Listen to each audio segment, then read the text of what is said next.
Module 5 is related to the joint clinical assessment. So, the Regulation on Health Technology Assessment established a framework for conducting joint clinical assessment at European level.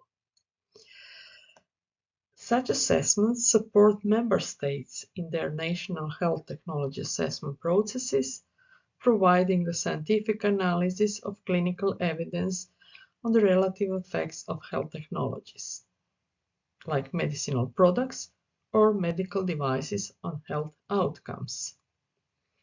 These analyses can inform decisions on the allocation of budgetary resources in the field of health, including on pricing or reimbursement of health technologies. Joint clinical assessment will focus on clinical domains only, without any value judgments or conclusion on reimbursement. This will remain on the mandate of the member states, and to do this, they may add other information at national level, such as cost effectiveness. There are different important documents related to joint clinical assessment of medicinal products at European level, such Commission Implementing Regulation, which provides procedure rules for the interaction during, exchange of information on and participates in the preparation and update of joint clinical assessment of medicinal products for human use at Union level, as well as templates for this joint clinical assessment. In previous module 4, we already talked about scoping process and PICO framework, about selection of patient clinical experts and other relevant experts, and their appropriate input during the scoping process. Here, in joint clinical assessment phase, at any time during or preparation of the draft assessment and summary reports, assessor and co-assessor may seek via HTA Secretariat input from patient clinical experts and other relevant experts selected, and also on revised draft report during dedicated part of meeting. Also, at any time during joint clinical assessment subgroup may seek input on the disease and therapeutic area from patient organization, healthcare professional organization, or clinical and learn society via members of HTA stakeholder network. Publication of the joint clinical assessment report will be on the European Commission website. At the national assessment appraisal phase, patients, clinical experts, and other relevant experts will be involved according to national procedures and processes. There are procedural guidelines for joint clinical assessment medicinal products provided by Member State Coordination Group on Health Technology Assessment. And this document provides overview of patient, clinical expert, other relevant expert, patient organization, clinical organization, or nurse society involvement in joint clinical assessment of medicinal products. This part is related to assessment phase. You can see timing, patient, clinical expert, or organization involvement, methods of such involvement, usage of input received, and information provided to the patient clinical expert or respective organizations. So, patient clinical expert and other relevant experts could be asked to answer relevant individual questions provided by assessor and co-assessor and in a written format. Also, patient clinical experts and other relevant experts will have opportunity to provide input on the revised draft joint clinical assessment and summary reports, and input during a dedicated part of the meeting discussing the relevant revised draft reports. To be involved in joint clinical assessment, completion of a declaration of interest form and confidentiality agreement form is required. After European Commission has concluded on their conflict of interest, HTA Secretariat shall ensure that only patients, clinical experts, and other relevant experts who have signed a confidentiality agreement are involved in joint clinical assessment. Templates for patient as external expert and patient organization for a joint clinical assessment are still in development phase, will be finished soon, and will be very similar to the templates of UNETA joint actions. As patient, you can be involved as individual patient, as patient representatives, parent, legal guardian, or caregiver in a format of interview or written statement. For example, you will be asked on the impact of the condition, experience with currently available therapies or health technologies, expectation for the new therapy, health technology being assessed, or experience with the new health technology being assessed, and any additional information would be helpful to the joint clinical assessment team. For example, ethical or social issue, and you can provide summary and key messages. Related to impact of the conditions, further questions could be asked.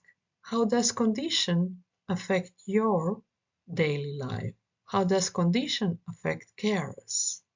Then, how well are you managing condition with current available therapies or health technologies? For those without experience using new therapy or health technology, what are the expectations for the new therapy, health technology in general? For those patients with experience using new therapy or health technology, what impact does or did it have on your life? Related to the production of joint clinical report, industry should submit dossier within 100 days from the date of the notification of the first request to the manufacturers, or 60 days in a case of accelerated regulatory processes or the variation to the terms of an existing marketing authorization. It is important to stress that industry shall not submit any information, data, analysis, or other evidence at the national level that has been already submitted at union level. Assessor and co-assessor will prepare draft joint clinical assessment and summary reports, and as already said, patient, clinical experts, and other relevant experts will provide input at any time during the preparation of draft assessment and summary reports, or on a revised draft report during dedicated part of the meeting.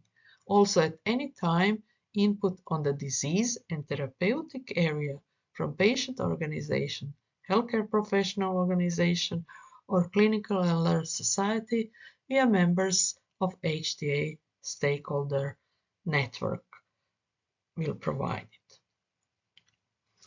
Revised draft reports will be submitted to the coordination group via IT platform. Coordination group will endorse draft reports in accordance with the time frame. For medicinal products, no later than 30 days following the adoption of Commission decision granting marketing authorization.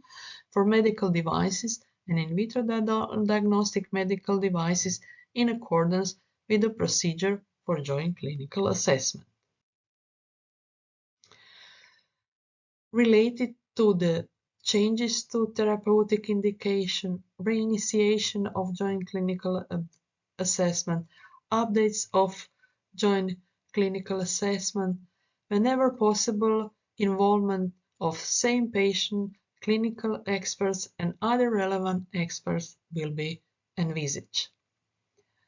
Correspondence during joint clinical assessment in digital format through HTA IT platform only. It's important to stress again that personal data of patients involved in joint clinical assessment and their updates shall not be published. Related to implementing Act Annex 2, there is template for joint clinical assessment report, and in the part of general information on the joint clinical assessment, information on the involvement of patient, clinical expert, and other relevant experts, as well as on the input received from patient organization, healthcare professional organization, and clinical and learned society should be written, and the input from expert and stakeholders shall be provided in Appendix A. As you can see, in Appendix A, there need to be detail on the input from expert and stakeholders. In Implementing Act Annex 3, there is a template for the Joint Clinical Assessment Summary Report. This summary report provides concise and independently readable overview of the assessment and shall include at least background information with at least description of the intervention and medical condition to be treated, assessment scope, and information on the involvement of patients, clinical experts, and other relevant experts, as well as on the input received from patient organization, healthcare professional organization, and clinical and learned society. Summary tables will include uncertainties of the evidence for each PICO with short description of the results. According to the annual work program in 2025 related to medicinal products, Health Technology Assessment Coordination Group estimated 17 joint clinical assessments for medicinal products with new active substances for which the applicant declares in its application for authorization submitted to the European Medicine Agency that it contains a new active substances for which therapeutic indication is the treatment of cancer. Also, Health Technology Assessment Coordination Group estimated 8 joint clinical assessments for medicinal products which are regulated as advanced therapy medicinal products. The final number of joint clinical assessment will be based on the number of formal marketing authorization submissions to European Medicine Agency. Related to medical devices, no joint clinical assessment will be provided in 2025. At national level, HTA institutions need to provide national HTA reports. So they will use this joint clinical assessment report and summary report and provide assessment of other domains like economic, ethical, organizational, social, or legal domains. These joint HTA reports shall not affect member state competencies to draw their conclusion on overall clinical added value of health technology in the context of their specific healthcare system, and need to be considered parts of those reports relevant in that context. Joint clinical assessment report and summary report will be annexed in national HTA report. Also, the dossier submitted by the health technology developer will be annexed to the documentation of HTA at member state level. National HTA agency should not request any evidence already submitted at European level. They will share their national HTA reports with coordination groups and will inform about how they use in the report within 30 days from its completion. Thank you very much for listening. In the subsequent modules 5.1 and 5.2, you will learn about joint clinical assessment on pharmaceuticals as well as medical devices and examples of appropriate involvement of patient or patient organization. Thank you.